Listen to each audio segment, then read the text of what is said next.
Esther Nakajubi is my name. This is Kasanje Practical and Demonstration Farm.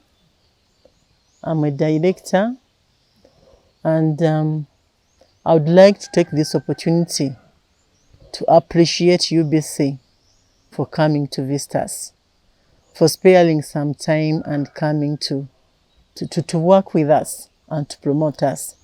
Thank you so much, Management UBC, for giving us this offer. At Kasanje Practical and Demonstration Farm, we do pig production as one of the enterprises that the farm has. And right now where we are seated is where the Piggery enterprise is. The Piggery enterprise is fenced off. Before accessing this enterprise or before entering the Piggery unit, you're supposed to undergo clear biosecurity processes or program. What we do under biosecurity, we have what we call wet biosecurity, where we go through a process of showering. You shower and change into our protective gear. You leave everything that you've come with from wherever you come from. Actually, we rarely allow people into the Piggery unit. But if you have to enter or if you have to access the unit, then you have to go through all that process in order for you to access our pigs. At times, people usually laugh when you take them through such processes just to come and visit pigs. They are like, but these are pigs. Why do you really make us suffer? Just, these are pigs. And pigs are meant to be dirty. No, pigs are not dirty. And you are the problem to our pigs. In case we just allow you in minus observing biosecurity, the chances are very high that you might bring us diseases, for example, African swine fever, which can be very dangerous to our section. So what we do, we usually do what we call wet biosecurity, and after that we change into protective gear, like the way you see me dressed all. I've changed into the protective gear. And once you're keeping pigs at your farm, it doesn't necessarily matter whether you're the owner, whether you what or what. Whoever has to access the piggery facility has to observe the biosecurity measures that are put in place. Despite the fact that I may be the MD, I can never enter the piggery section minus observing them. This is why you see me changed like this. So after changing, despite the fact that you've gone through the wet biosecurity and you've changed into the protective gear, these are disposable. After using them, we dispose them off to prevent the washing and again reusing. They may not be washed well. So we want to prevent all those risks that might be there. So even after putting on this protective gear and putting on the gumboots which belong to the farm, again you step into the disinfectant. And even your fingers are sanitized, such that wherever you touch and do anything, you've not come in with any challenge. So in addition to that, for biosecurity, we also fenced off the piggery section, whereby we use the chain link and the live fence. We use the Luconi. I don't know how Luconi is called in English, but we use Luconi. And then that place is fenced off with several gates. Nobody is allowed to access the piggery unit. And the reason as to why we fenced it off is to prevent the dogs from accessing the section, or is to prevent the dogs from coming into the piggery unit. Dogs are one of the vectors that really have acted so much in transmitting African swine fever. So they usually come with bones from wherever they have picked them from. And if your piggery enterprise is not fenced off, they will take those bones to the piggery. And if they have carried them from a place, maybe the pig from which the bones came from died of African swine fever, the chances are very high that they are going to bring the bones into your piggery unit, and you don't have any, and then your pigs will get sick. And the other issue is that once the dogs defecate and you step into their feces and then move into your unit, minus disinfecting, the chances are very high that you can still take the virus to your pigs and then you kill all of them. So to prevent the dogs from coming close, that's why we fenced off. And the other issue, the biosecurity issue that we put in place, we tried as much as possible to put some wire meshes on some sties to prevent the birds from entering. And the other issue is that we don't use rainwater to water our pigs or to give them drinking water or to clean the pens, because we are not sure that the birds always come and rest on the sty, on the roof.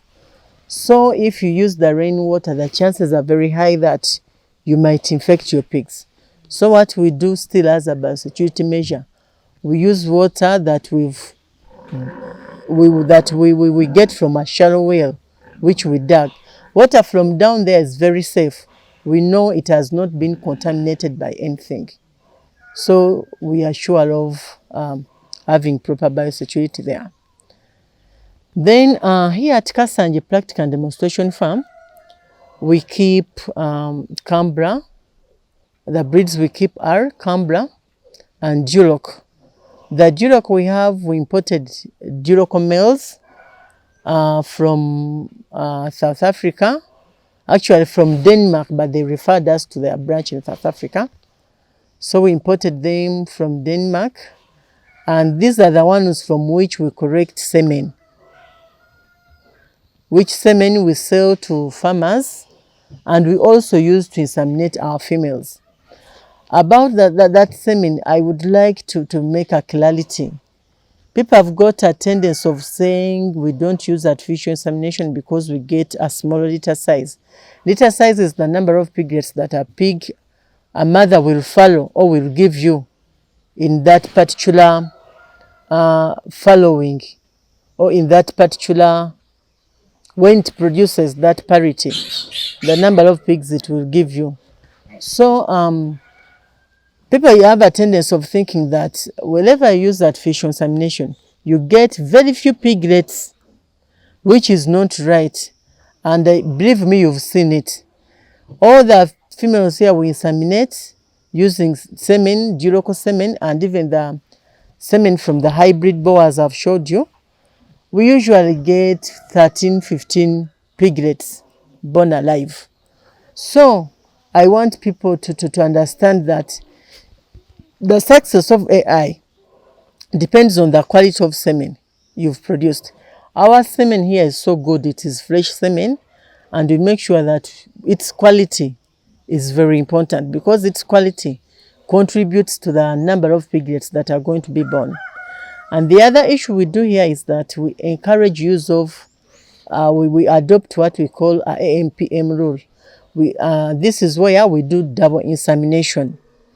Once a pig is observed in heat and it's the right time to be inseminated, when it comes into standing reflex or standing heat, we inseminate it twice. If you inseminate it in morning, you again inseminate it in evening to increase on the chances of getting a large litter size or getting many piglets. So that rules out the other issue of people thinking that once you use artificial insemination, you get very few piglets. For you, you've seen them, and they are real. The number is good. The other issue is about also helping the farmers out there. Artificial insemination and its success rate does not only depend on me, who produces semen, and the person who is coming to inseminate, but also you, the farmer, you play a very big role. In your management, you're supposed to make sure that your pigs are managed so well, the nutrition is so well. How you feed these pigs before they are inseminated contributes a lot to the number of piglets you're going to get. And how you feed this pig immediately after insemination will also contribute to the implantation, because there is a special way we are supposed to feed them. And once you don't do that, the chances are high the implantation may not occur. And this will result from how you fed your pigs. So the other issue is about also knowing the right time when the pig has to be inseminated. You know that the heat period is little bit lengthy and it's all not productive. So there is that particular moment that a pig is supposed to be inseminated if you want to get good results. If you inseminate it too early, the chances are very high that it's going to give you very few piglets. And this explains why you get very small litter size. You get very few piglets once you use artificial insemination. So when you inseminate it again too late, you will get still very few piglets. So now it needs technicality, and you farmers also need to understand and appreciate this. What is that right moment the pig has to be inseminated? So we usually offer these trainings and assistance. We want you to learn it because certain things are practical. You're not going to hear me speak and you get the real concept. Despite of the fact that I'm a farmer, but I'm also a technical person. So being a technical person, that's why I offer that service. I don't offer it out of the blue. I don't train farmers out of the blue. So the farmers who have come here, I've trained them. They have known what to do and how to do it. And they are giving testimonies. They have improved their units.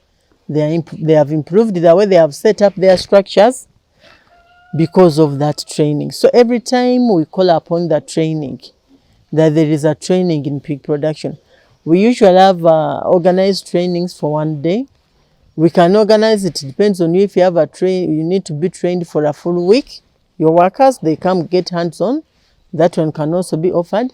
And if you just want to visit, that one can also be done. There are different costs for those. So you just have to contact us. And the other issue, when we talk about artificial insemination, also the boas that we use to get semen, we manage them in such a way that their performance is very, very key to us. And how do we maintain their performance? The way we feed them, the way we house them, because the semen production, the process of semen production requires certain conditions, say in terms of temperatures, to get better results. The nutrition also contributes to the better results. So this explains as to why once we use our semen, you still get good results because we correct. You've seen the place where we correct semen from. We correct it, take it to our laboratory, and then process it, package it, and they take it. So because we do something